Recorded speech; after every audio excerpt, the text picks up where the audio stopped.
2025년 4월 봄 기운이 완연한 오후였습니다.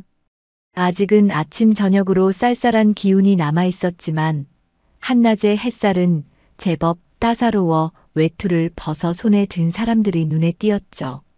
영등포역 광장은 오가는 사람들의 활기찬 발걸음과 봄나들이객들의 들뜬 목소리로 분주했습니다. 간간히 불어오는 바람에는 아직 겨울의 잔향이 섞여 있었지만 공기 중에 퍼지는 봄꽃 향기가 계절의 변화를 알리고 있었어요. 박순자 할머니는 왼쪽 무릎개를 은근히 감싸쥐며 느릿하게 걸음을 옮겼습니다. 장바구니에는 방금 시장에서 사온 푸성기들이 담겨 있었지만 평생을 짊어져온 마음의 무게에 비하면 깃털처럼 가볍게 느껴졌습니다.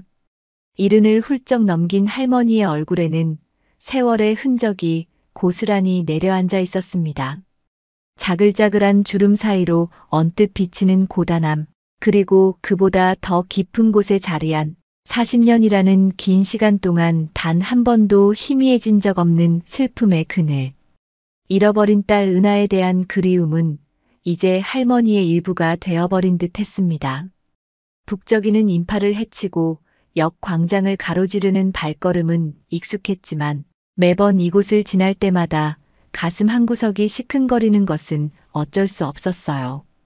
혹시나 하는 헛된 기대, 어쩌면 스쳐 지나가는 저 많은 사람 속에 내 딸이 있지 않을까 하는 부질없는 희망을 품었다가 이내 스스로를 다독이는 일이 수없이 반복되는 장소였으니까요. 그때였습니다. 역 건물 앞 사람들이 바쁘게 오르내리는 계단 옆 그늘진 구석에 한 여인이 웅크리고 앉아있는 모습이 순자 할머니의 눈에 들어왔습니다. 계절감을 잃은 두꺼운 외투는 때국물에 절어 원래의 색을 짐작하기 어려웠고 덥수룩하게 자란 머리카락은 얼굴의 반 이상을 가리고 있었습니다. 간혹 고개를 들 때마다 드러나는 얼굴은 햇볕과 세월에 거칠게 그을려 있었고 초점 없는 눈동자는 깊은 체념에 빠진 듯 공허해 보였습니다. 여인은 지나가는 사람들을 향해 힘없이 손을 내밀고 있었지만 그마저도 오랫동안 반복된 습관처럼 기계적이고 무기력해 보였습니다. 순자 할머니는 잠시 걸음을 멈췄습니다.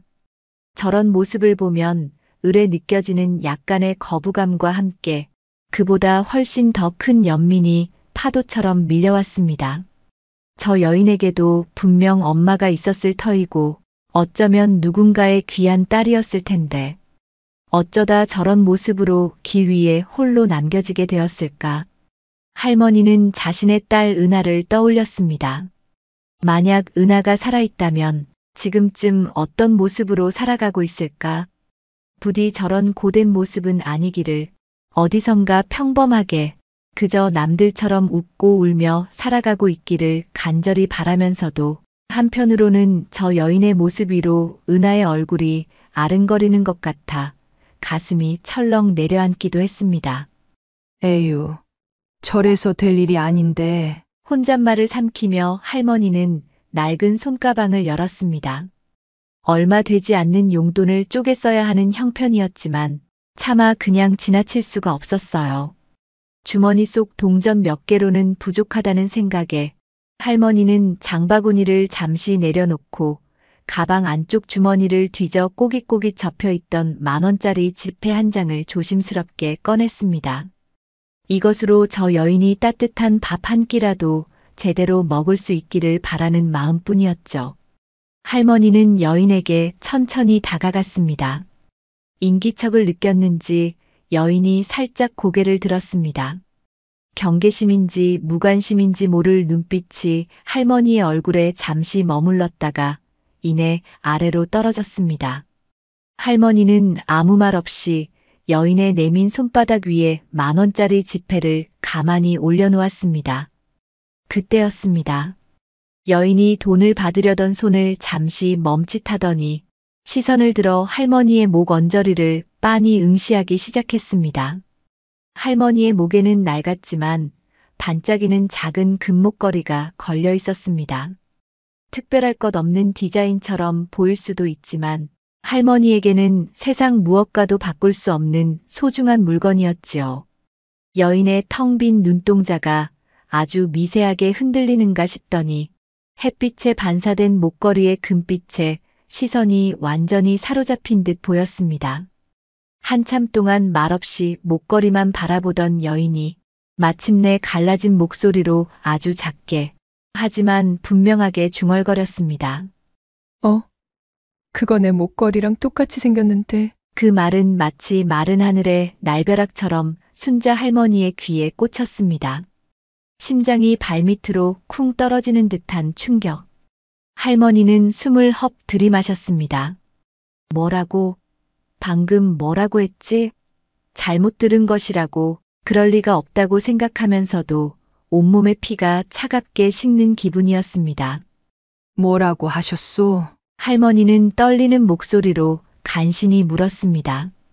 여인은 여전히 할머니의 목걸이에서 시선을 떼지 못한 채 마치 꿈결에서 말하듯 다시 한번 중얼거렸습니다. 내 거랑 똑같다고요. 아주 오래전에 있었는데. 하지만 그 말끝은 흐릿했고 여인의 눈빛은 다시 원래의 공허함으로 돌아가는 듯 했습니다. 스스로도 방금 자신이 무슨 말을 했는지 잘 모르는 사람처럼 보이기도 했어요. 순자 할머니는 혼란스러웠습니다. 설마 아니야. 이건 말도 안 돼. 40년이야. 40년 세월이 흘렀는데 저 여인이 내 딸 은하일 리가 없어. 게다가 저 모습은 할머니는 애써 고개를 저으며 터무니없는 생각을 떨쳐내려 했습니다. 그저 우연일 뿐이라고, 세상에는 비슷한 물건도 많고 저 여인이 잠시 헛것을 본 것일 거라고 스스로를 다독였죠. 하지만 한번 요동치기 시작한 마음은 쉽게 가라앉지 않았습니다. 여인의 그 알 수 없는 눈빛과 목소리가 뇌리에 깊이 박혀 떨어지지 않았습니다. 할머니는 더 이상 그 자리에 서 있을 수가 없었습니다. 애써 태어난 척 장바구니를 다시 들고 걸음을 서둘렀습니다. 하지만 몇 걸음 가지 못하고 저도 모르게 뒤를 돌아보았습니다. 여인은 여전히 그 자리에 웅크리고 앉아 있었지만 이제는 고개를 푹 숙이고 있어 표정을 읽을 수 없었습니다. 순자 할머니는 무거운 마음으로 다시 발걸음을 옮겼습니다. 집으로 돌아가는 길 내내 귓가에는 여인의 그 한마디가 끊임없이 맴돌았습니다. 내 거랑 똑같이 생겼는데. 그것은 단순한 혼잣말이 아니라 마치 40년 동안 굳게 닫혀있던 어떤 문을 두드리는 소리처럼 느껴졌습니다. 현관문을 열고 집 안으로 들어서자 바깥의 소음과 열기는 거짓말처럼 차단되고 익숙한 고요함이 순자 할머니를 감쌌습니다. 낡았지만 손때 묻은 가구들이 정갈하게 놓여있는 작은 아파트. 혼자 살기에는 넓지도 좁지도 않은 공간이었지만 오늘따라 유난히 텅 빈 것처럼 느껴졌습니다. 할머니는 시장에서 사온 나물들을 식탁 위에 내려놓고 잠시 숨을 골랐습니다. 냉장고에 넣고 다듬어야 하는데 좀처럼 손이 움직이지 않았어요. 머릿속은 온통 영등포역에서 만난 그 여인에 대한 생각으로 가득 차 있었기 때문입니다. 주머니 속에서 꼬깃하게 구겨진 채 남아있던 1,000원짜리 몇 장과 함께 아까 그 여인에게 건넸던 10,000원짜리 지폐의 감촉이 떠올랐습니다. 그 돈으로 그 여인은 무엇을 했을까? 따뜻한 밥이라도 한 끼 사 먹었을까? 아니면 다른 좋지 않은 곳에 썼을까? 그런 생각보다 더 할머니의 마음을 어지럽히는 것은 여인이 뱉었던 그 한마디였습니다. 내 거랑 똑같이 생겼는데. 그 말이 마치 메아리처럼 귓가에 맴돌며 심장을 불안하게 두드렸습니다. 할머니는 저도 모르게 손을 들어 목에 걸린 금목걸이를 매만졌습니다. 체온으로 미지근하게 데워진 금속의 감촉이 손끝으로 전해져 왔죠. 이건 그냥 평범한 목걸이가 아니었습니다. 40년 하고도 몇 해 전 딸 은하의 첫돌을 기념하여 종로의 한 금은방에서 특별히 주문 제작했던 것이었습니다. 당시 유행하던 디자인도 아니었고 할머니가 직접 그린 투박한 도안을 바탕으로 세공사가 정성껏 만들어준 세상에 단 하나뿐인 목걸이. 작은 하트 모양 펜던트에는 은하의 이름 첫 자음인 이응이읒이 흘림체로 새겨져 있었고, 뒷면에는 아주 작은 글씨로 아이의 생년월일이 각인되어 있었습니다. 같은 디자인으로 조금 더 작은 아기 목걸이도 함께 맞춰 돌잔치날 은하의 목에 직접 걸어주었던 기억이 생생했습니다. 그래, 이건 세상에 단 하나뿐인 목걸이야. 할머니는 다시 한번 확신했습니다. 그렇다면 그 여인은 어떻게 저 목걸이를 안단 말인가?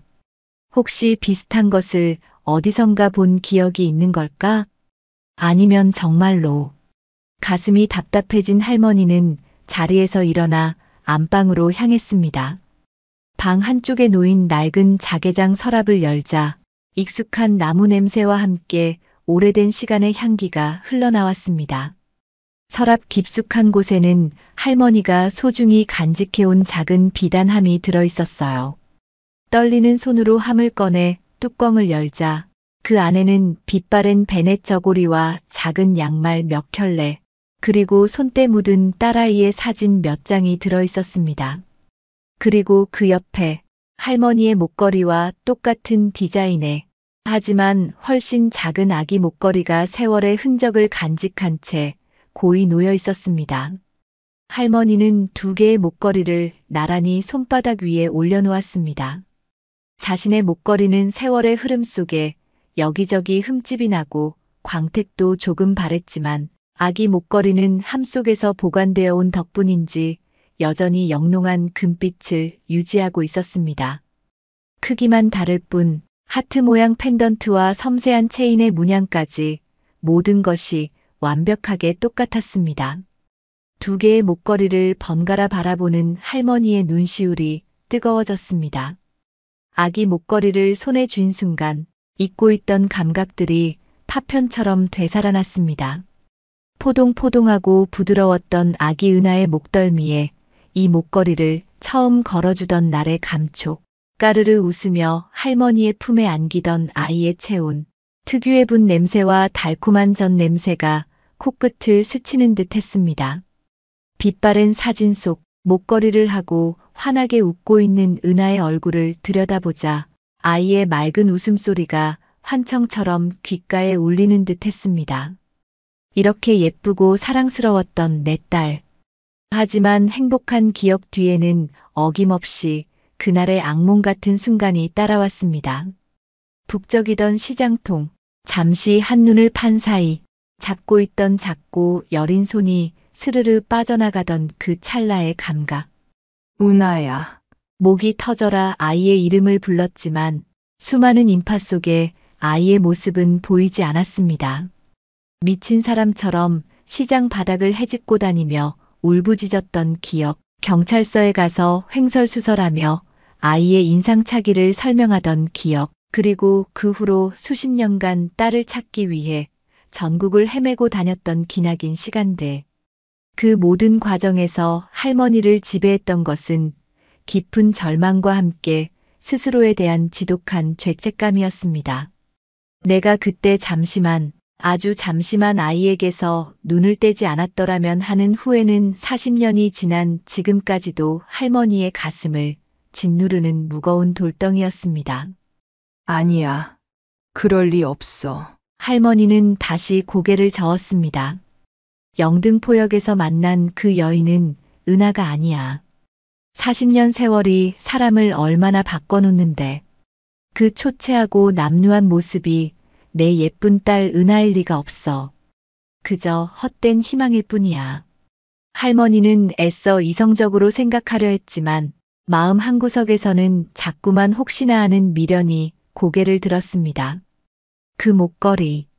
모든 것이 불확실한 가운데 오직 그 목걸이만이 너무나도 선명한 단서처럼 느껴졌습니다. 세상에 단 하나뿐인 목걸이를 어떻게 그 여인이 알아볼 수 있었을까? 밤이 깊도록 할머니는 잠을 이룰 수 없었습니다. 자리에 누워 눈을 감으면 영등포역 그 여인의 공허한 눈동자와 자신의 목걸이를 번갈아 바라보던 모습이 떠올랐고 귓가에는 내 거랑 똑같이 생겼는데 하는 목소리가 환청처럼 들려왔습니다. 이대로 외면해버릴 수도 있었지만 만약에 아주 만약에라도 그 여인이 정말 은하라면 그렇다면 자신은 평생 후회하게 될지도 모릅니다. 동이 트기 시작할 무렵 순자 할머니는 마침내 결심을 굳혔습니다. 다시 한번 그 여인을 찾아가야겠다고. 이번에는 그저 돈만 건네고 돌아서는 것이 아니라 용기를 내어 말을 걸어봐야겠다고. 목걸이에 대해 그리고 혹시 잃어버린 기억은 없는지 조심스럽게 물어봐야겠다고 말입니다.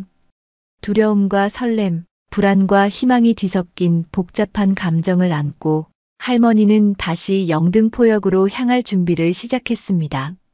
창밖으로 스며드는 여명의 빗줄기가 오늘따라 유난히 다르게 느껴지는 아침이었습니다.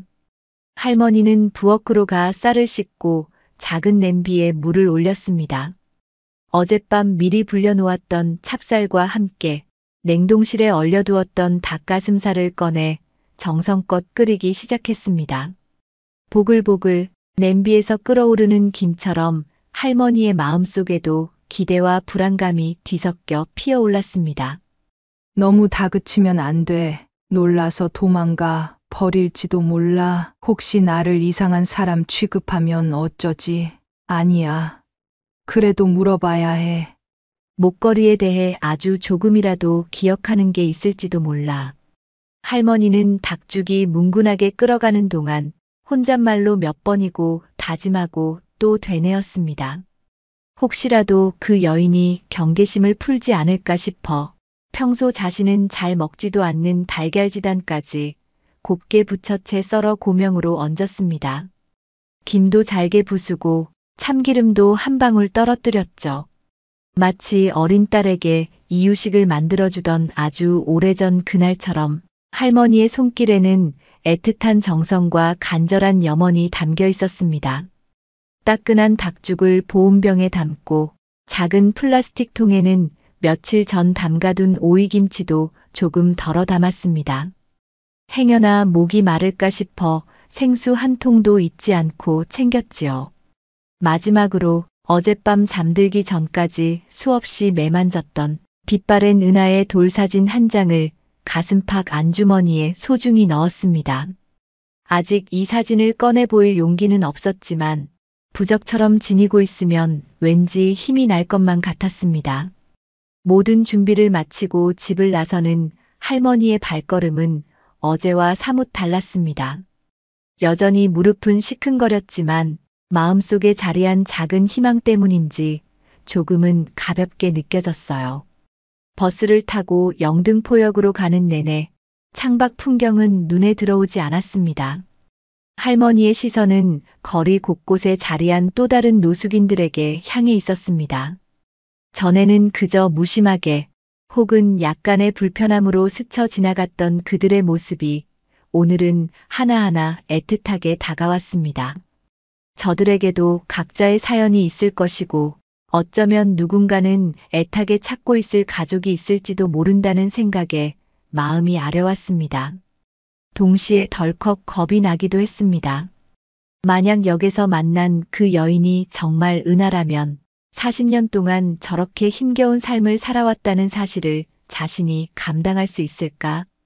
진실을 마주하는 것이 어쩌면 더 큰 고통의 시작일지도 모른다는 두려움이 엄습했지만 할머니는 애써 고개를 저었습니다. 이제 와서 모른 척 외면할 수는 없는 노릇이었으니까요. 영등포역 광장에 도착한 할머니는 심호흡을 한번 크게 하고 어제 그 여인이 있던 계단 옆 그늘진 곳으로 향했습니다. 그런데 그 자리가 텅 비어 있었습니다. 순간 할머니의 심장이 덜컥 내려앉았습니다. 벌써 다른 곳으로 가버린 걸까? 아니면 어제 내가 귀찮게 해서 피하는 걸까? 불안한 마음에 할머니는 두리번거리며 광장 주변을 살피기 시작했습니다. 혹시나 놓칠세라 매점 앞, 지하철 입구, 역 건물 구석구석을 다급하게 훑어보았죠. 심장이 불안하게 뛰고 손에서는 식은땀이 났습니다. 이대로 영영 놓쳐버리는 건 아닐까 하는 초조함이 밀려올 때쯤 다행히 할머니는 역 건물 뒤편 조금 더 후미지고 어두운 외벽 아래 웅크리고 앉아있는 여인을 발견했습니다. 어제보다 더 깊숙이 몸을 만 채 얼굴은 거의 땅에 파묻을 듯 숙이고 있었습니다. 할머니는 가슴을 쓸어내리며 안도했지만 동시에 여인의 위축된 모습에 마음이 아팠습니다. 순자 할머니는 숨을 고르고 천천히 여인에게 다가갔습니다. 일부러 발소리를 조금 내며 자신이 다가가고 있음을 알렸죠. 인기척을 느낀 여인이 천천히 고개를 들었습니다. 어제보다 더욱 깊어진 경계심과 피로감이 뒤섞인 눈빛이 할머니를 향했습니다. 여인은 할머니의 손에 들린 보온병과 반찬통을 보고 미간을 살짝 찌푸렸지만 예전처럼 날카롭게 쏘아붙이지는 않았습니다. 그 미묘한 변화를 감지한 할머니는 조심스럽게 입을 열었습니다. 저 배고프실 텐데 이거 좀 드셔요. 아침에 끓인 달죽인데 아직 따뜻할 거예요. 할머니는 최대한 부드러운 목소리로 말하며 보온병과 반찬통을 여인 앞에 조심스럽게 내려놓았습니다.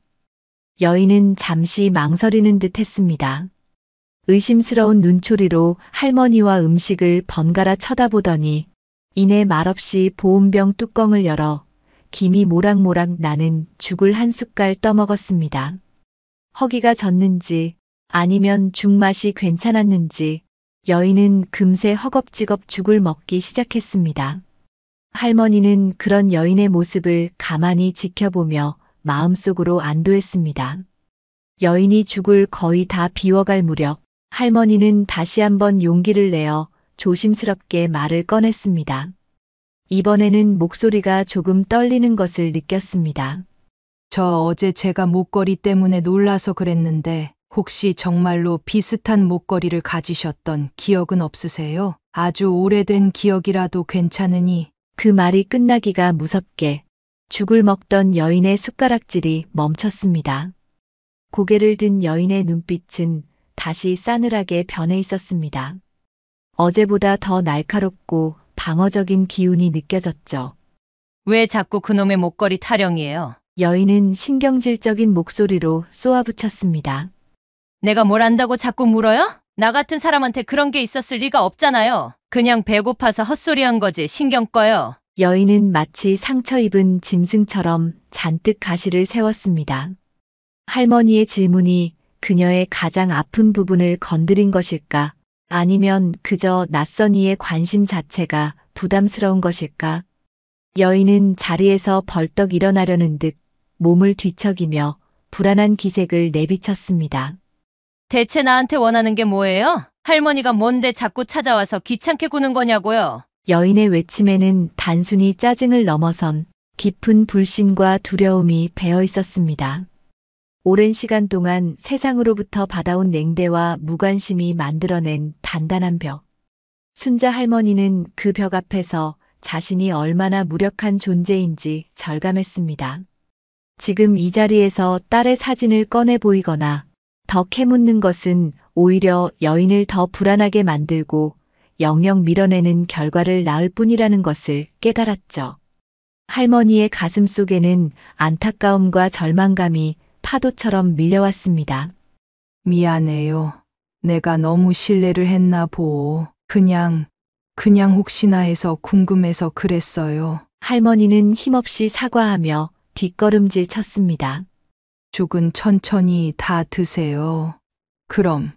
더 이상 말을 잇지 못하고 할머니는 무거운 발걸음을 옮겨 근처 벤치에 주저앉았습니다. 멀리서 여인이 남은 죽을 마저 먹고 빈통을 옆에 내려놓는 모습을 지켜보았습니다. 여인은 여전히 잔뜩 경계하는 자세로 주변을 두리번거렸습니다. 할머니와 여인 사이에는 불과 몇 미터의 거리밖에 되지 않았지만 마치 수십 년의 세월만큼이나 아득하고 건널 수 없는 깊은 강이 흐르는 것처럼 느껴졌습니다.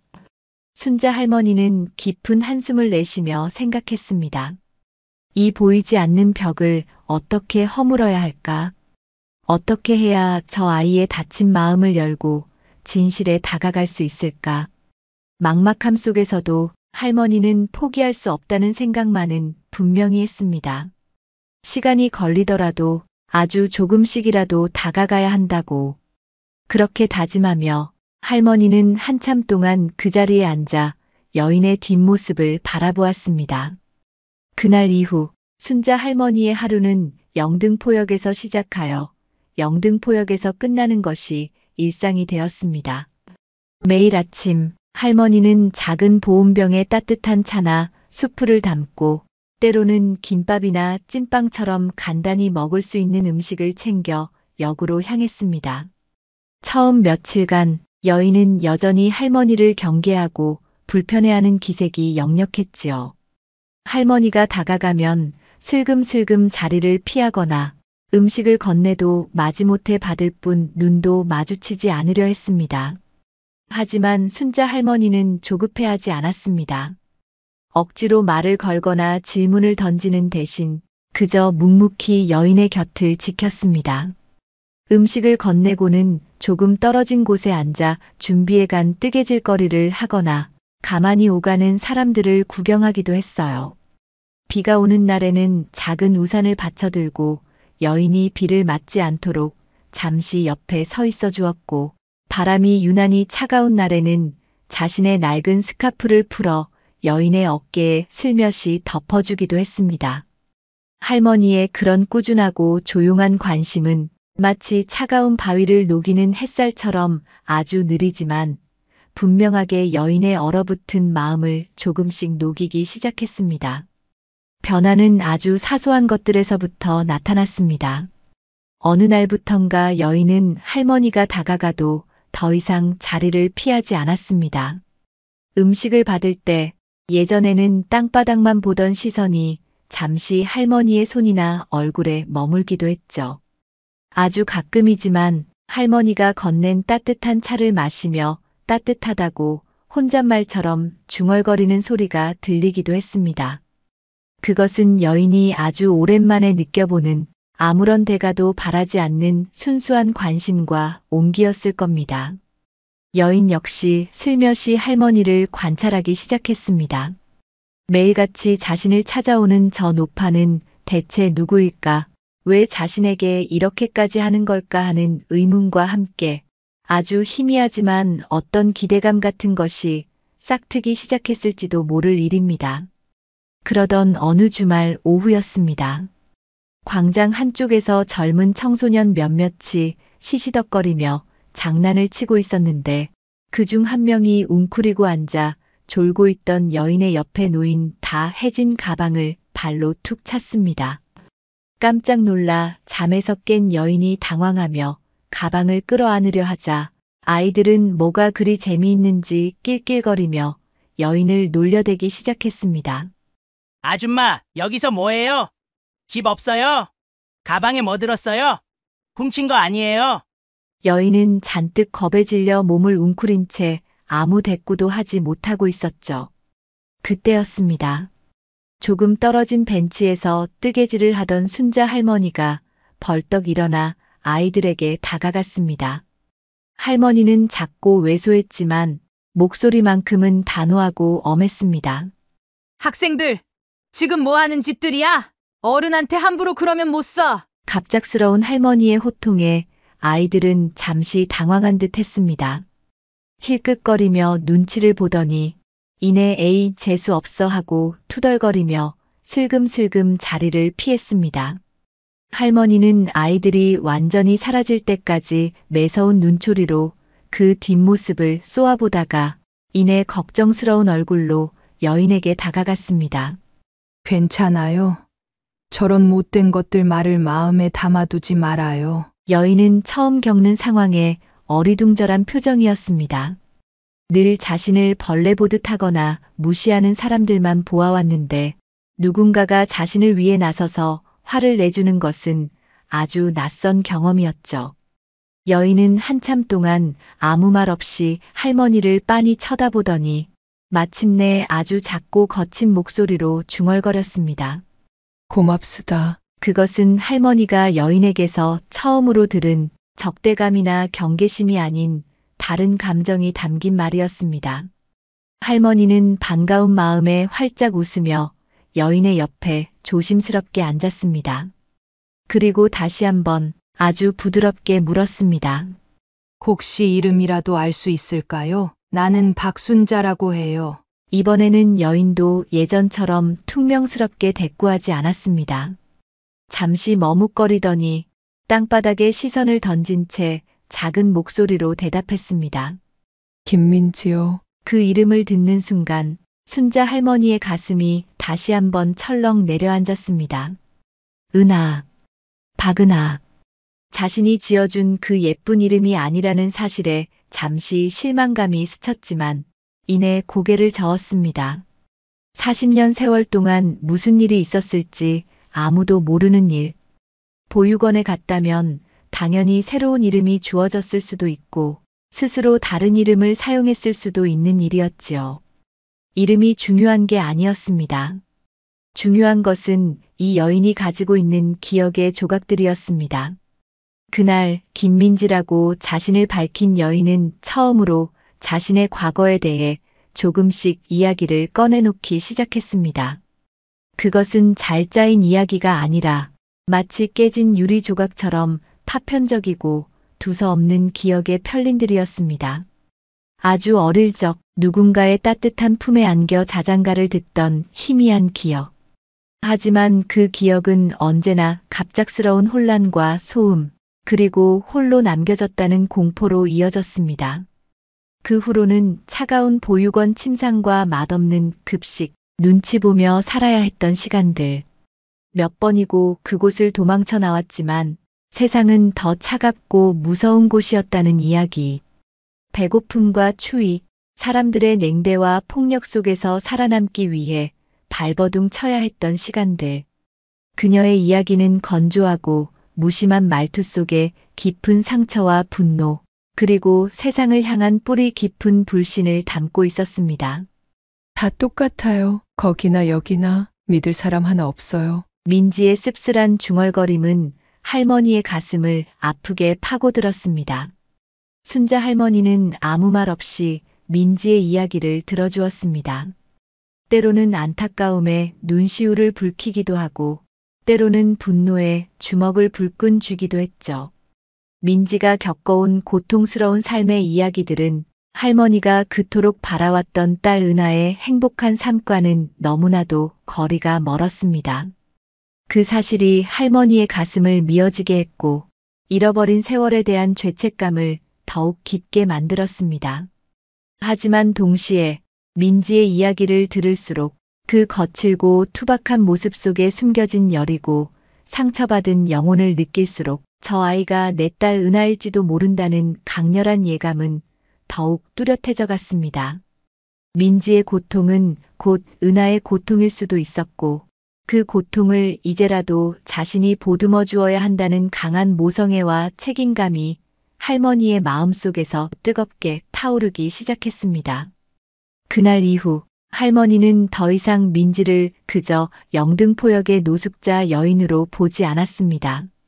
그녀는 김민지라는 이름을 가진 수많은 상처를 끌어안고 힘겹게 살아가는 한 인간이자 어쩌면 자신이 잃어버린 소중한 딸 박은하일지도 모르는 존재였습니다. 할머니는 이제 흔들리지 않는 눈빛으로 민지를 바라보았습니다. 앞으로 가야 할 길은 멀고 험난하겠지만 이제 진실을 알아내야 할 시간이라는 것을 직감했습니다.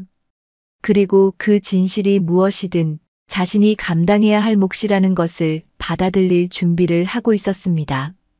시간은 더디지만 꾸준히 흘러갔습니다. 순자 할머니의 매일 같은 방문은 이제 민지에게도 그리고 주변의 다른 노숙인들에게도 익숙한 풍경이 되어가고 있었죠. 할머니는 더 이상 민지에게 과거를 캐묻거나 섣불리 목걸이 이야기를 꺼내지 않았습니다. 대신 묵묵히 민지의 곁을 지키며 작은 온기를 나누는 것에 집중했습니다. 따뜻한 음료수 한 병, 갓 구워온 붕어빵 몇 개, 겨울이 채 가시지 않은 날에는 자신의 무릎 담요를 선뜻 내어주기도 했습니다. 민지의 변화는 여전히 느렸지만 아주 조금씩이나마 분명히 나타나고 있었습니다. 할머니가 다가가도 예전처럼 몸을 움츠리거나 날카롭게 쏘아보는 일이 눈에 띄게 줄어들었죠. 때로는 할머니가 건넨 음식을 받아들고 잘 먹을게요 하고 작은 목소리로 말하기도 했고, 드물게는 할머니가 뜨개질하는 모습을 곁눈질로 물끄러미 바라보기도 했습니다. 한 번은 민지가 먼저 할머니에게 말을 건넨 적도 있었습니다. 할머니는 자식 없어요? 갑작스러운 질문에 할머니는 잠시 가슴이 철렁했지만 애써 담담하게 대답했습니다. 있었지. 아주 어릴 때 잃어버렸지만 그 이상은 묻지 않았지만 민지는 그날따라 유난히 오랫동안 할머니의 옆자리를 떠나지 않았습니다. 순자 할머니는 민지와 함께 시간을 보내며 그녀를 더욱 유심히 관찰하기 시작했습니다. 무언가를 골똘히 생각할 때 왼쪽 눈썹을 살짝 찡그리는 버릇, 음식을 먹을 때 유난히 오물거리는 입모양, 가끔 혼잣말처럼 내뱉는 알 수 없는 단어들. 할머니는 그 모든 사소한 몸짓과 습관 속에서 혹시라도 잃어버린 딸 은하의 흔적을 찾을 수 있지 않을까 기대했습니다. 하지만 40년이라는 세월은 너무나 길었고 거리에서의 힘겨운 삶은 한 사람을 완전히 다른 모습으로 바꾸어 놓기에 충분한 시간이었습니다. 민지의 모습 어디에서도 할머니가 기억하는 어릴 적 은하의 모습을 명확하게 찾아내기는 어려웠습니다. 그럼에도 불구하고 할머니는 민지와 함께 있을 때면 설명하기 어려운 어떤 강한 유대감과 애틋함을 느끼곤 했습니다. 그것은 단순한 연민이나 동정심과는 다른 훨씬 더 깊고 근원적인 감정의 끌림이었죠. 그러던 어느 늦은 봄날 오후였습니다. 며칠간 이어지던 꽃샘 추위가 물러가고 제법 따스한 햇살이 광장을 비추고 있었죠. 그날따라 민지의 표정도 조금은 편안해 보였습니다. 할머니가 가져다 준 따뜻한 유자차를 천천히 마시고 있었고, 할머니가 옆에서 조용히 신문을 읽는 동안에도 별다른 경계심을 보이지 않았습니다. 순자 할머니는 지금이 어쩌면 그동안 마음속에 품어왔던 가장 중요한 이야기를 꺼낼 때일지도 모른다는 예감이 들었습니다. 심장이 다시 불안하게 뛰기 시작했지만 이번에는 물러서지 않으리라 다짐했습니다. 오늘이야말로 모든 것을 걸고 부딪혀봐야 할 때였습니다. 할머니는 읽던 신문을 조심스럽게 접어 옆에 내려놓고 떨리는 손으로 자신의 목에 걸린 금목걸이를 풀었습니다. 그리고 안주머니에 넣어두었던 비단 손수건에 곱게 쌓인 작은 아기 목걸이도 함께 꺼냈습니다. 두 개의 목걸이를 나란히 손바닥 위에 올려놓자 따스한 봄 햇살 아래 낡은 금빛이 은은하게 반짝였습니다. 할머니는 심호흡을 한번 크게 하고 옆에 앉은 민지를 향해 몸을 돌렸습니다. 민지 씨, 내가 전에 목걸이 이야기했던 거 기억나요? 민지는 유자차 컵을 내려놓고 의아한 표정으로 할머니를 바라보았습니다. 할머니는 민지의 눈을 피하지 않고 차분하지만 간절함이 묻어나는 목소리로 이야기를 시작했습니다. 이 목걸이 말이오. 이건 내가 40년 전에 잃어버린 내 딸 은하한테 첫돌 선물로 해준 거라오. 할머니의 목소리는 미세하게 떨리고 있었습니다. 할머니는 목걸이를 민지에게 가까이 보여주며 말을 이었습니다. 종로에 있는 작은 금은방에서 내가 직접 도안까지 그려가며 맞춘 거라. 세상에 딱 2개밖에 없는 목걸이예요. 하나는 내 것, 그리고 이것보다 조금 작은 이건. 할머니는 아기 목걸이를 들어 보이며 이건 우리 은하 목에 걸어줬던 것이고. 할머니는 목걸이에 얽힌 기억들을 하나하나 풀어놓았습니다. 통통했던 아기 은하의 목에 목걸이를 걸어주며 얼마나 기뻤는지, 아이가 목걸이를 만지작거리며 좋아했던 모습, 그리고 그 목걸이를 한 채로 아이를 잃어버렸던 그날의 끔찍했던 순간까지. 목걸이는 단순한 장신구가 아니라 잃어버린 딸을 향한 할머니의 사무치는 그리움이자 언젠가는 다시 만날 수 있으리라는 신락 같은 희망의 증표였습니다. 할머니의 눈가에는 어느새 뜨거운 눈물이 그렁그렁 맺혀 있었습니다. 민지는 할머니의 이야기를 듣는 내내 아무 말 없이 두 개의 목걸이만 뚫어지게 바라보고 있었습니다. 표정은 복잡 미묘했습니다. 처음에는 무관심한 듯 보였지만 할머니의 이야기가 이어질수록 미간을 찌푸리며 혼란스러워하는 기색이 역력했죠.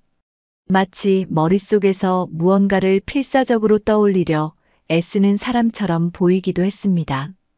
할머니가 이야기를 마치고 눈물 젖은 눈으로 자신을 바라보고 있다는 것을 알면서도 민지는 쉽게 시선을 떼지 못했습니다.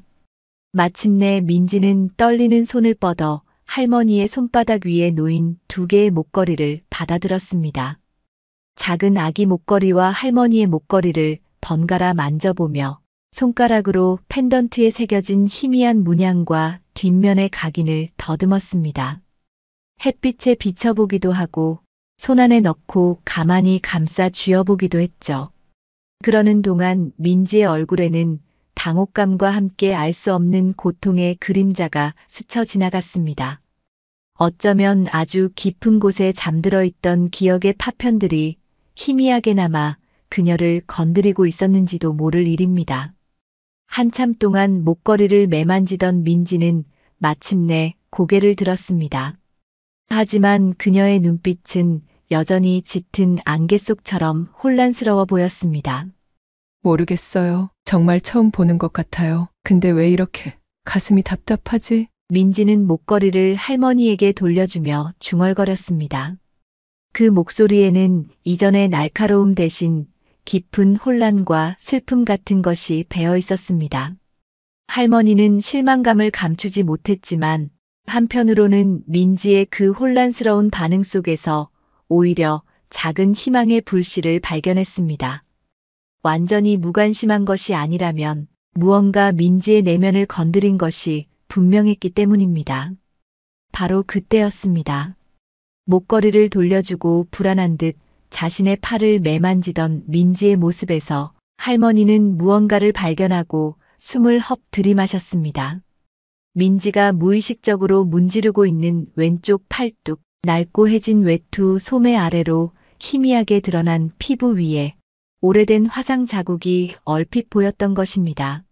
그것은 크지도 깊지도 않았지만 분명히 피부색과 다른 번들거리는 듯한 흉터였습니다.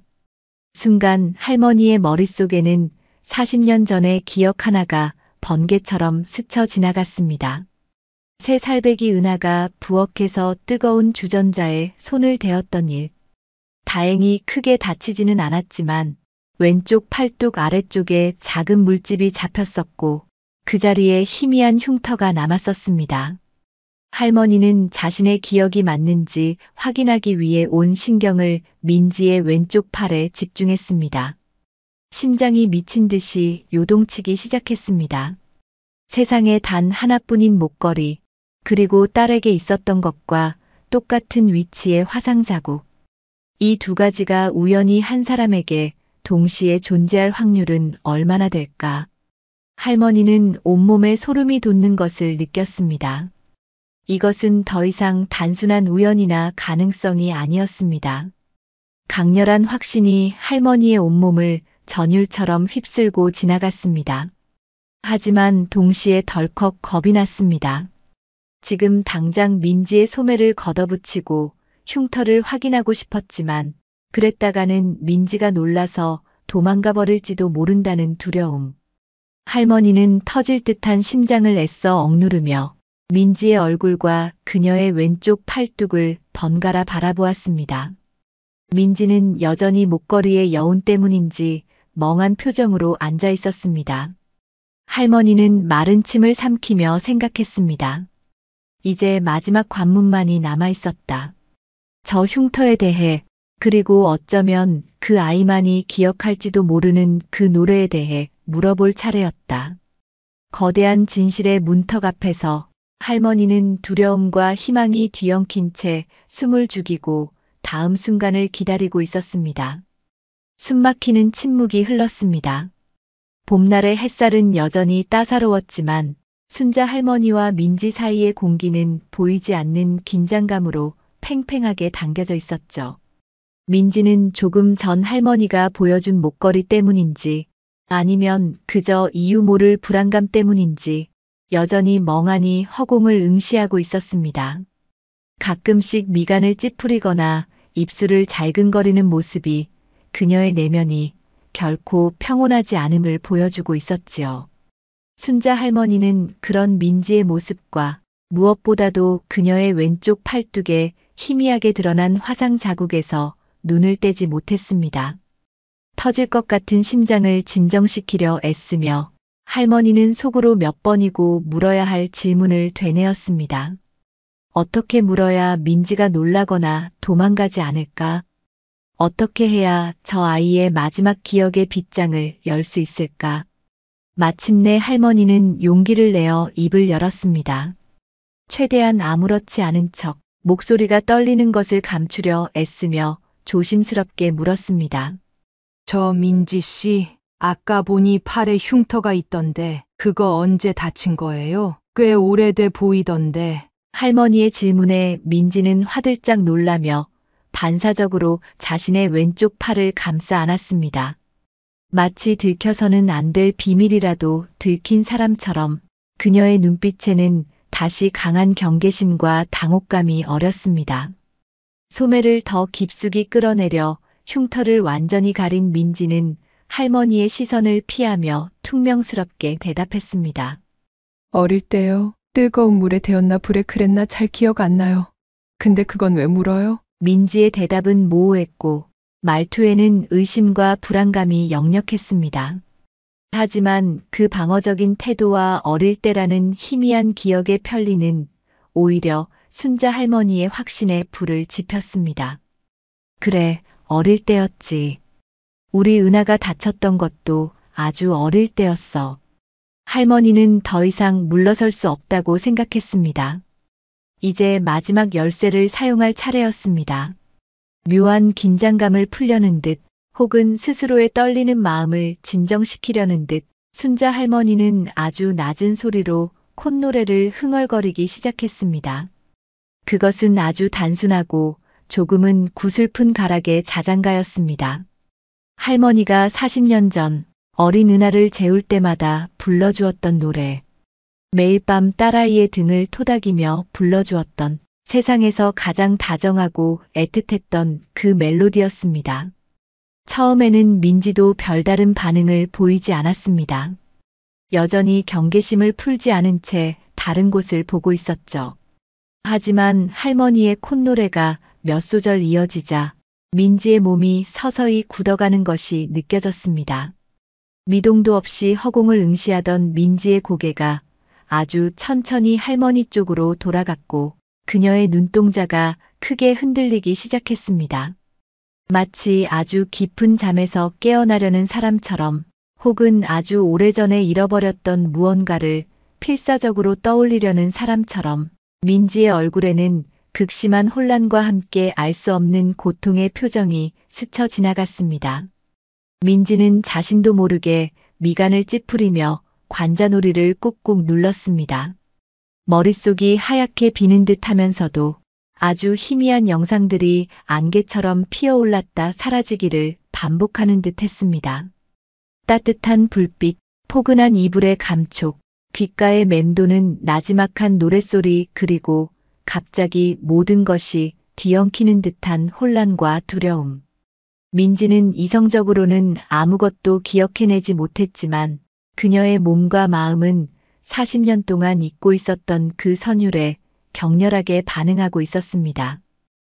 자장 우리 아가? 민지의 입에서 자신도 모르게 자장가의 희미한 가사 몇 마디가 흘러나왔습니다. 그것은 완벽한 문장이 아니라 마치 잠꼬대처럼 끊어지고 불분명한 소리의 파편들이었죠. 하지만 그 순간 순자 할머니는 모든 것을 알 수 있었습니다. 민지가 의식적으로는 기억하지 못하더라도 그녀의 영혼 가장 깊은 곳에는 엄마의 자장가가 봉인된 채 남아 있었던 것입니다. 할머니는 흥얼거림을 멈추고 민지를 바라보았습니다. 할머니의 눈에서는 이미 뜨거운 눈물이 쉴 새 없이 흘러내리고 있었습니다. 민지 역시 마찬가지였습니다. 왜 눈물이 나는지 스스로도 알지 못한 채 그녀의 양볼에는 굵은 눈물방울이 뚝뚝 떨어지고 있었죠. 그 노래 혹시 아주 조금이라도 기억이 나요? 할머니는 떨리는 목소리로 물었습니다. 민지는 혼란스러운 눈빛으로 고개를 저었습니다. 모르겠어요. 정말 모르겠는데. 근데 왜 이렇게 눈물이 나죠? 그녀의 목소리는 물기에 젖어 거의 울먹임에 가까웠습니다. 순자 할머니는 더 이상 참을 수 없다는 듯 민지의 두 손을 와락 붙잡았습니다. 그리고 40년 동안 가슴속에 응어리져 있던 그 이름을 터져나오는 울음과 함께 토해냈습니다. 은하야, 내 딸 박은하 맞지? 내 딸 은하 맞지? 엄마가 너를 얼마나 찾았는데 내 불쌍한 은하. 은하라는 이름, 그리고 엄마라는 단어. 그것은 마치 마지막 주문처럼 민지의 굳게 닫혀있던 기억의 빗장을 마침내 부수어 버렸습니다. 갑자기 머릿속이 터질 듯한 고통과 함께 아주 오래된 슬픔과 그리움, 그리고 말로 형용할 수 없는 거대한 감정의 파도가 민지를 덮쳤습니다. 명확한 기억이 돌아온 것은 아니었지만 온몸의 세포 하나하나가 눈앞에 이 할머니가 바로 자신이 그토록 찾아 헤맸던 혹은 잊고 있었던 엄마라는 것을 절규하듯 외치고 있었습니다. 엄마, 민지의 입에서 나온 그 한마디는 질문이라기보다는 억눌려왔던 영혼의 울부짖음에 가까웠습니다. 그 순간 민지는 어린아이처럼 목 놓아 울기 시작했습니다. 40년 동안 홀로 견뎌야 했던 서러움, 외로움, 고통, 그리고 엄마를 향한 사무치는 그리움이 한꺼번에 터져나온 것입니다. 순자 할머니 역시 딸의 이름을 부르고 또 부르며 딸을 끌어안고 통곡했습니다. 영등포역 광장 한가운데서 남루한 차림의 두 여인은 세상의 모든 시선으로부터 벗어나 서로를 부둥켜 안고 오열했습니다. 그것은 슬픔의 눈물이었고 회한의 눈물이었으며 동시에 기적 같은 재회의 감격이 뒤섞인 눈물이었습니다. 40년이라는 아득한 세월의 강을 뛰어넘어 마침내 엄마와 딸은 서로를 알아보고 뜨겁게 그리고 아프게 다시 만났습니다. 두 사람의 울음소리만이 광장에 울려 퍼지는 동안 시간은 잠시 모든 것을 멈춘 듯 했습니다. 한바탕 격정적인 눈물과 통곡이 휩쓸고 지나간 자리에는 깊은 탈진과 함께 어색한 침묵만이 감돌았습니다. 붉게 충혈된 눈, 얼룩덜룩한 눈물 자국이 남은 얼굴, 여전히 가늘게 떨리고 있는 서로의 손. 순자 할머니와 민지는 조금 전까지 서로를 세상의 전부인 듯 끌어안고 있었지만 막상 울음이 잦아들자 무슨 말을 어떻게 이어가야 할지 몰라 막막했습니다. 40년 만에 만난 엄마와 딸. 하지만 그들은 서로에게 너무나 낯선 존재였지요. 광장의 소음은 여전히 요란했고 사람들은 무심하게 그들 곁을 스쳐 지나갔습니다. 방금 전까지 벌어졌던 그들만의 격렬한 드라마는 마치 다른 세상의 일처럼 느껴질 뿐이었습니다. 순자 할머니는 마른 손등으로 민지의 젖은 뺨을 조심스럽게 닦아주었습니다. 그리고 떨리는 목소리로 하지만 단호하게 말했죠. 여기 더 있을 수 없어. 이제 집으로 가자. 은하야. 할머니는 저도 모르게 은하라는 이름을 불렀다가 아차하며 말을 더듬었습니다. 아니, 민지라고 불러야겠지. 일단 우리 집으로 가자. 여기서 이러고 있을 수는 없으니. 집이라는 단어에 민지의 몸이 다시 굳어지는 것이 느껴졌습니다. 그녀에게 집은 아주 희미하고 아련한 기억 속 단어일 뿐 현실에서는 존재하지 않는 낯선 개념이었죠. 영등포역 광장, 차가운 시멘트 바닥, 때로는 다리 밑이나 지하도 구석. 비록 춥고 배고프고 위험한 곳이었지만 그곳은 민지가 수십 년간 몸담아온 익숙한 공간이자 그녀의 세상 전부였습니다. 그곳을 떠난다는 것은 마치 깊이를 알 수 없는 어둠 속으로 발을 내딛는 것처럼 두렵게 느껴졌습니다. 민지는 불안한 눈빛으로 주변을 두리번거리며 뒷걸음질 치려는 듯 했습니다. 가야 해요? 나는 여기가 민지는 차마 말을 잇지 못하고 고개를 숙였습니다. 순자 할머니는 그런 민지의 마음을 모르는 바 아니었습니다. 얼마나 두렵고 혼란스러울까. 하지만 이대로 딸을 다시 길 위에 내버려 둘 수는 없었습니다. 할머니는 민지의 손을 더욱 꼭 잡고 거의 애원하듯 말했습니다. 나도 알아. 갑자기 모든 게 낯설고 두렵겠지. 하지만 이제 괜찮아. 엄마가 있잖니. 응. 엄마랑 같이 가자. 이제 더 이상 혼자 떨게 하지 않을 거야. 할머니의 간절한 눈빛과 따뜻한 손의 온기에 민지는 마침내 아주 작게 고개를 끄덕였습니다. 광장을 벗어나 집으로 향하는 길은 멀고도 험난하게 느껴졌습니다. 민지는 자신의 몇 안 되는 짐, 퀴퀴한 냄새가 나는 낡은 담요와 정체를 알 수 없는 잡동사니가 든 비닐봉지를 품에 꼭 끌어안고 좀비처럼 할머니의 뒤를 따랐습니다. 익숙했던 역 광장을 벗어나 낯선 거리로 나서는 발걸음은 천근만근 무거웠고 자꾸만 뒤를 돌아보게 되었죠. 주변의 다른 노숙인들이 그들을 물끄러미 쳐다보는 시선이 느껴졌습니다. 어떤 이는 무표정했고 어떤 이는 부러움인지 질투인지 모를 묘한 표정을 짓고 있었습니다. 민지는 그 시선들이 마치 자신을 다시 길바닥으로 끌어내리려는 손길처럼 느껴져 몸을 움츠렸습니다. 순자 할머니는 그런 민지의 어깨를 가만히 감싸 안으며 묵묵히 걸음을 옮겼습니다. 버스를 타는 것 역시 민지에게는 큰 도전이었습니다. 좁은 공간에 많은 사람들이 들어차 있고 덜컹거리며 빠르게 움직이는 차체는 그녀에게 극심한 불안감을 안겨주었죠. 창밖으로 휙휙 지나가는 풍경들, 현란한 네온사인과 광고판, 빠르게 걷는 사람들 모든 것이 어지럽고 위협적으로 느껴졌습니다. 민지는 자리에 앉지 못하고 버스맨 뒷좌석 구석에 웅크린 채 창밖만 바라보았습니다. 순자 할머니는 그런 딸의 옆에 앉아 가만히 손을 잡아주었지만 무슨 말로 위로해야 할지 알 수 없었습니다. 할머니 역시 복잡한 생각에 잠겨 있었죠. 딸을 찾았다는 기쁨도 잠시, 앞으로 닥쳐올 현실적인 문제들이 산더미처럼 느껴졌습니다. 민지는 과연 평범한 삶에 적응할 수 있을까? 40년 동안 쌓인 상처는 어떻게 치유해야 할까? 자신의 남은 생으로 과연 이 아이를 제대로 보살필 수 있을까? 버스의 흔들림처럼 할머니의 마음도 불안하게 요동쳤습니다. 마침내 버스에서 내려 낡은 아파트 앞에 도착했을 때 민지는 마치 거대한 벽 앞에 선 듯 압도감을 느꼈습니다. 수십 년간 길 위에서 올려다보기만 했던 자신과는 아무런 상관도 없을 것 같았던 아파트라는 공간. 할머니를 따라 삐걱거리는 계단을 오르는 발걸음은 더욱 무거워졌습니다. 3층 복도 끝 낡은 철제 현관문 앞에 선 할머니가 열쇠를 꺼내 자물쇠를 돌리는 소리가 유난히 크게 들렸습니다. 철컥 문이 열리고 안에서 흘러나오는 익숙한 집 냄새.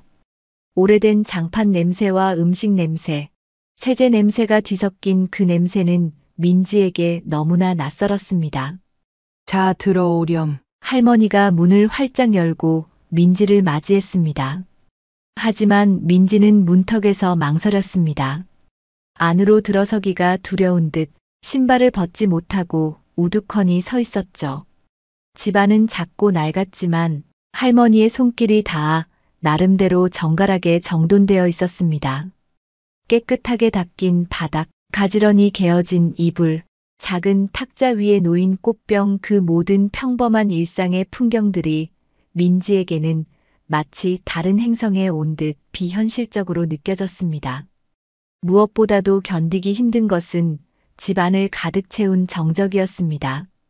늘 소음과 위험 속에서 잠들고 깨어나던 민지에게 이 고요함은 오히려 불안감을 증폭시키는 듯 했습니다.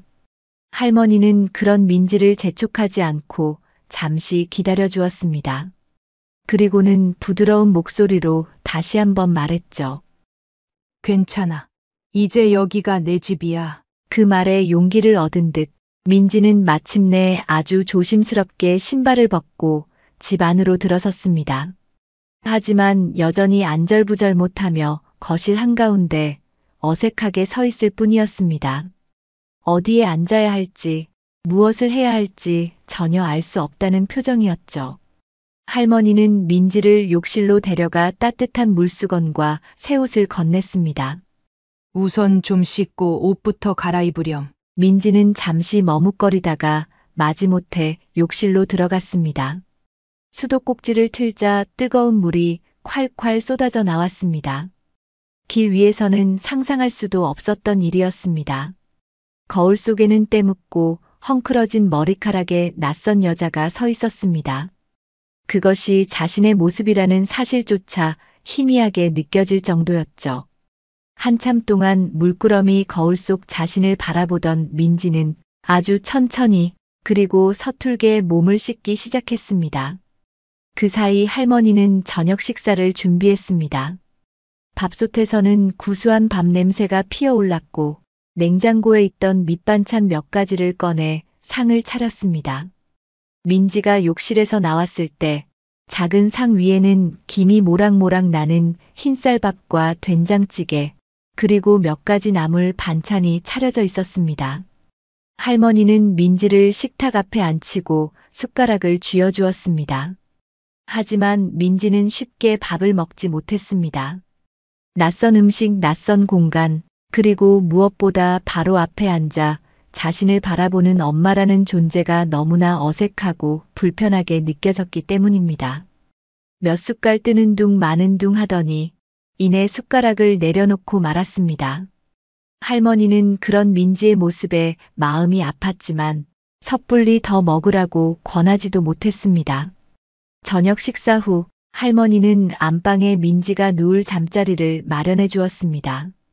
자신의 잠자리는 거실에 펴면서 혹시라도 민지가 불편해할까봐 먼저 눕는 신용을 했습니다.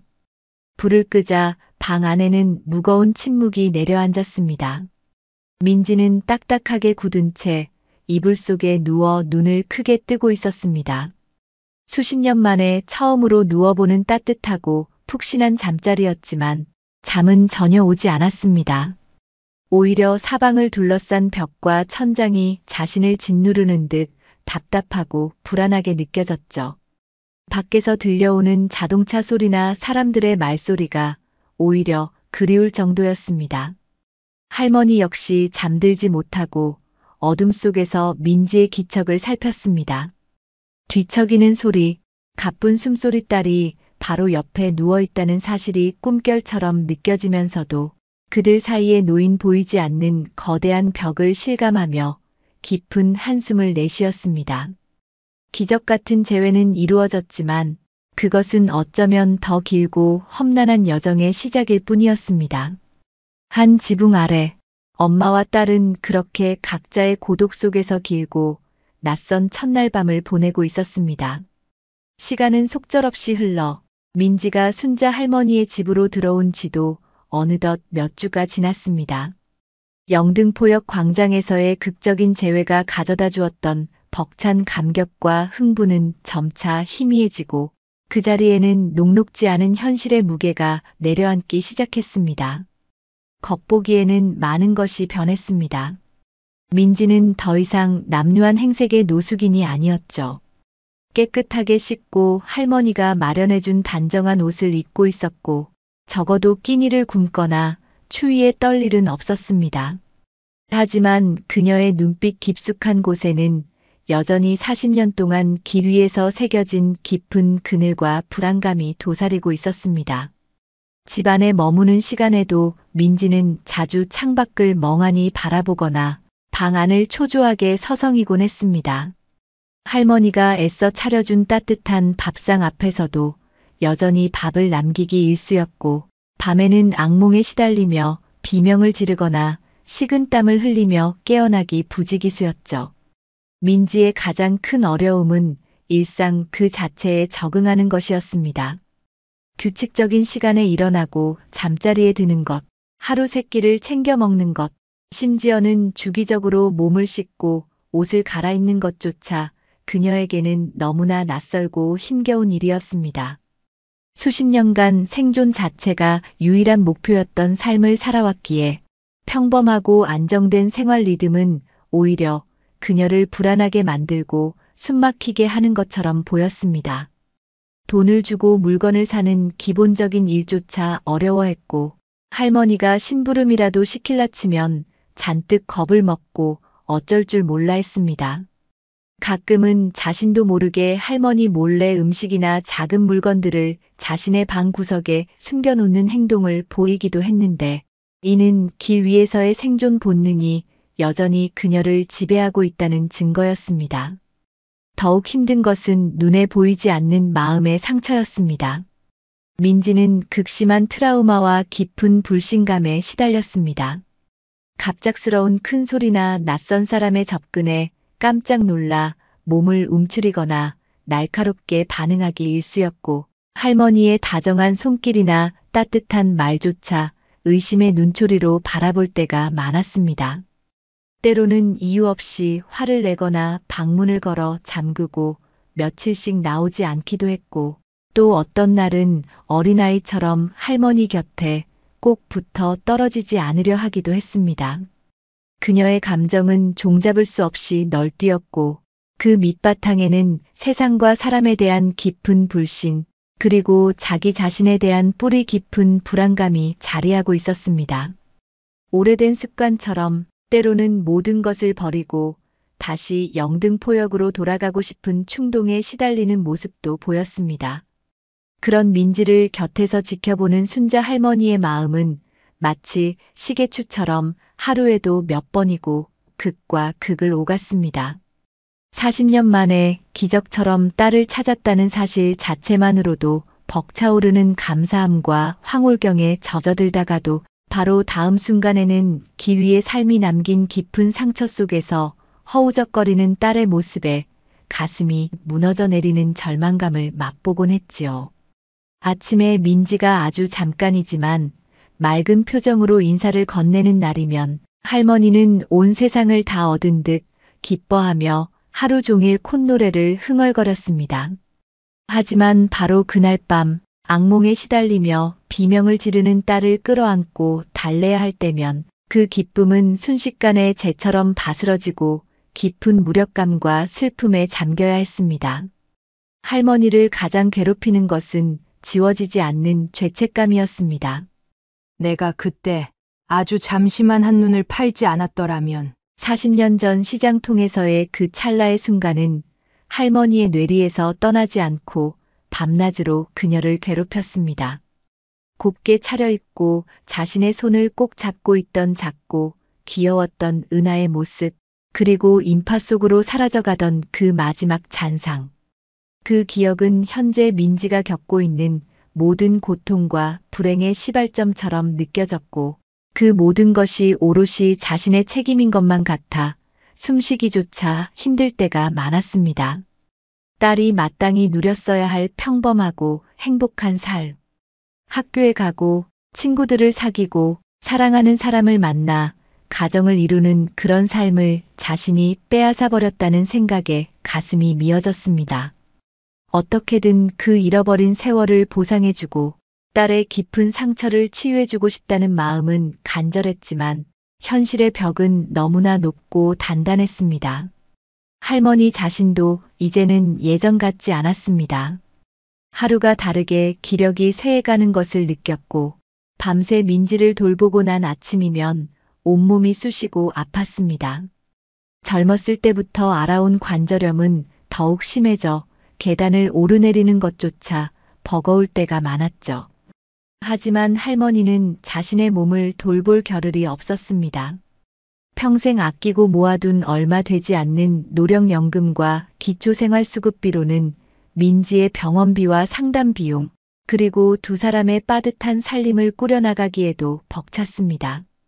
자신의 약값을 아껴 민지에게 영양제라도 하나 더 사주고 싶은 마음, 그것이 지금 할머니가 할 수 있는 전부였습니다.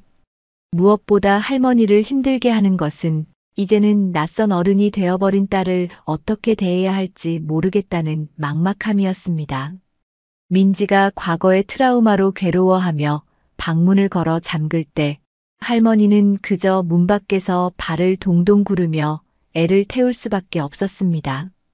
따뜻한 말로 위로하고 보듬어주고 싶었지만 어설픈 위로는 오히려 민지의 깊은 상처를 건드릴까 두려웠죠. 반대로 민지가 길 위에서의 거친 습관을 버리지 못하고 주변과 마찰을 일으킬 때면 따끔하게 야단을 쳐야 하는 건지 아니면 그저 참고 기다려 주어야 하는 건지 판단하기 어려웠습니다. 엄마라는 이름은 너무나 무겁고 어려운 자리였습니다.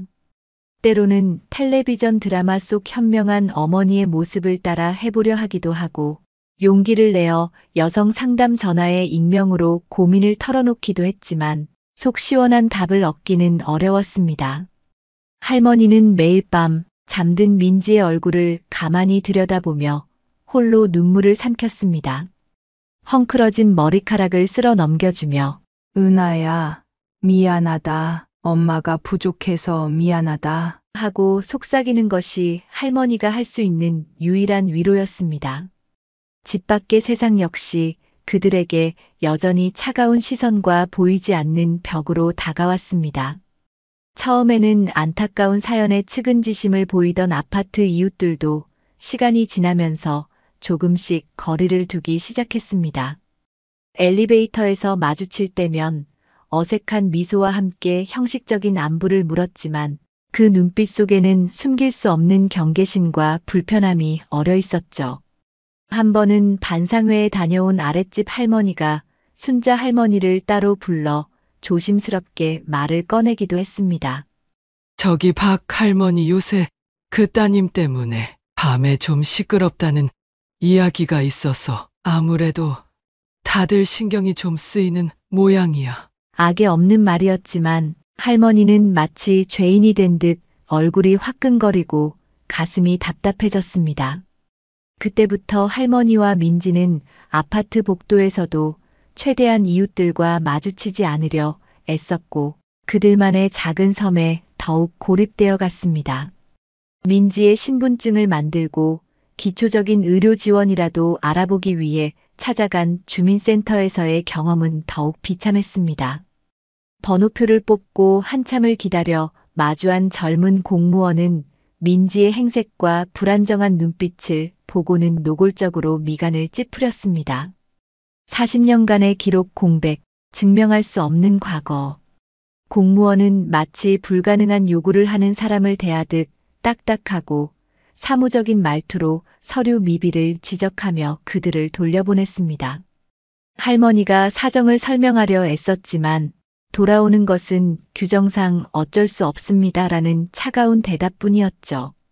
병원 역시 마찬가지였습니다. 건강보험 적용이 되지 않아 비싼 진료비를 고스란히 부담해야 했고 의사나 간호사들의 시선 속에는 정상적이지 않은 사람들을 대하는 미묘한 차별과 편견이 느껴질 때가 많았습니다. 세상은 여전히 길 위에서 돌아온 모녀에게 너무나 많은 증명과 자격을 요구했고 그 과정에서 할머니는 깊은 무력감과 소외감을 느껴야 했습니다. 하지만 그 잿빛 같은 절망 속에서도 아주 가끔 한 줄기 햇살처럼 희망의 순간들이 찾아오곤 했습니다. 어느 날 저녁 할머니가 정성껏 끓인 김치찌개를 민지가 밥 한 그릇과 함께 깨끗하게 비웠을 때였습니다. 늘 깨작거리거나 남기기 일쑤였던 민지가 빈 그릇을 내밀며 아주 작은 목소리로 하지만 분명하게 말했죠. 맛있네요. 한 그릇 더 주실 수 있어요? 그 순간 할머니는 너무 기뻐서 눈물이 핑 돌았습니다. 세상 그 어떤 진수성찬보다도 값진 칭찬이었고 민지가 아주 조금씩 세상과 다시 연결되고 있다는 신호처럼 느껴졌기 때문입니다. 할머니는 얼른 부엌으로 달려가 밥솥 가득 밥을 퍼다 주며 연신 그럼, 많이 먹으렴. 하고 외쳤습니다. 또 다른 날에는 할머니가 먼지 쌓인 옛 앨범을 꺼내 거실 탁자 위에 펼쳐 놓았을 때였습니다. 처음에는 무관심한 척하던 민지가 슬금슬금 다가와 앨범을 들여다보기 시작했습니다. 빛바랜 흑백 사진 속 돌잔치 때 색동옷을 입고 찍은 자신의 아기 모습, 세발 자전거를 타고 환하게 웃는 모습, 그리고 할머니가 맞춰준 아기 목걸이를 하고 찍은 사진 앞에서 민지의 시선이 오랫동안 머물렀습니다. 한참 동안 말없이 사진만 들여다보던 민지가 손가락으로 사진 속 자신의 얼굴을 가만히 쓸어보며 물었습니다. 나 어릴 때 이렇게 생겼었어요? 눈은 엄마 닮은 것 같기도 하고. 그 목소리에는 낯섦과 함께 아주 희미한 그리움 같은 것이 묻어나는 듯 했습니다. 완전한 기억의 회복은 아니었지만 굳게 닫혀있던 과거의 문틈으로 아주 작은 빗줄기가 새어들어오는 듯한 순간이었습니다. 그런 작은 변화들이 모여 할머니에게는 꺼져가던 희망의 불씨를 다시 지필 수 있는 힘을 주었습니다. 가장 큰 진전이자 변화는 민지가 마침내 상담 치료를 받기 시작했다는 사실이었습니다. 처음 할머니가 조심스럽게 상담 이야기를 꺼냈을 때 민지는 질겁하며 완강하게 거부했습니다. 싫어요. 안 가요. 거기 가면 날 이상한 사람 취급하고 가둬버릴 거예요. 길 위에서의 경험 때문인지 민지는 병원이나 상담기관에 대한 극도의 불신과 공포심을 가지고 있었죠. 하지만 할머니는 포기하지 않았습니다. 민지의 손을 붙잡고 눈물로 호소했습니다. 은하야, 아니, 민지야, 엄마 소원이다. 우리가 제대로 살려면 도움이 필요해. 혼자서는 너무 힘들어. 엄마랑 같이 가자. 응. 엄마가 꼭 옆에 있을게. 제발 딱 한 번만이라도 같이 가보자. 몇 날 며칠에 걸친 할머니의 간절한 설득 끝에 민지는 마침내 마지못해 고개를 끄덕였습니다. 상담소로 향하는 길, 민지는 극도의 불안감에 떨었고 몇 번이고 도망치려 했습니다. 상담실 문 앞에서 버티고 서서 들어가지 않으려 하기도 했죠. 첫 상담은 거의 침묵으로 채워졌습니다. 민지는 상담사의 질문에 단답형으로 대답하거나 입을 꾹 다물었고 때로는 적대적인 눈빛으로 노려보기도 했습니다. 할머니는 옆에서 지켜보며 속이 타들어가는 것 같았지만 섣불리 나설 수도 없었습니다. 하지만 상담사는 조급해하지 않고 민지를 기다려 주었고 몇 번의 상담이 더 이어지면서 민지도 아주 조금씩 마음의 문을 열기 시작했습니다. 처음에는 악몽의 단편적인 내용들을 이야기하기 시작했고 점차 길 위에서의 끔찍했던 경험들, 사람들에게서 받은 상처, 그리고 마음 깊은 곳에 자리한 분노와 슬픔을 아주 서툴지만 조금씩 꺼내놓기 시작했습니다. 그 과정은 민지에게도 곁에서 지켜보는 할머니에게도 너무나 고통스러웠지만 골마 터진 상처를 드러내고 소독하는 필수적인 과정이었습니다. 할머니 역시 상담 과정을 통해 트라우마가 한 인간에게 얼마나 깊은 영향을 미치는지, 그리고 딸의 행동 이면에 숨겨진 고통을 조금이나마 이해하게 되었습니다.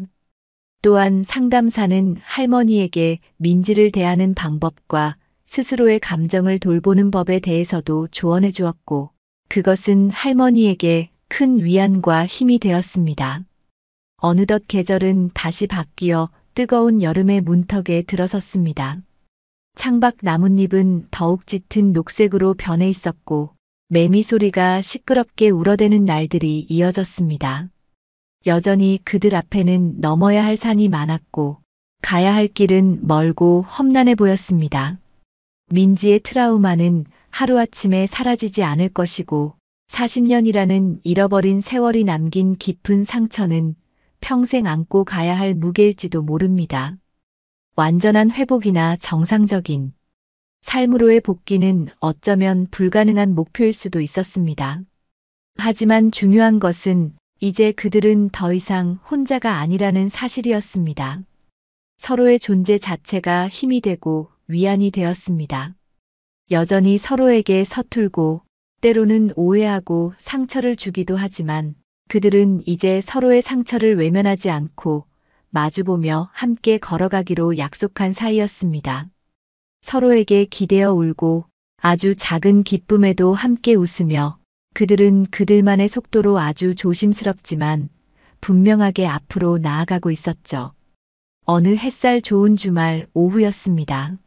할머니와 민지는 나란히 거실 창가에 앉아 창밖 풍경을 바라보고 있었습니다. 한참 동안 말이 없던 민지가 먼저 입을 열었습니다. 예전에 불안하거나 퉁명스럽던 목소리가 아닌 한결 차분하고 부드러워진 목소리였습니다. 엄마, 오늘 날씨 좋다? 그 너무나 평범하고 일상적인 한마디.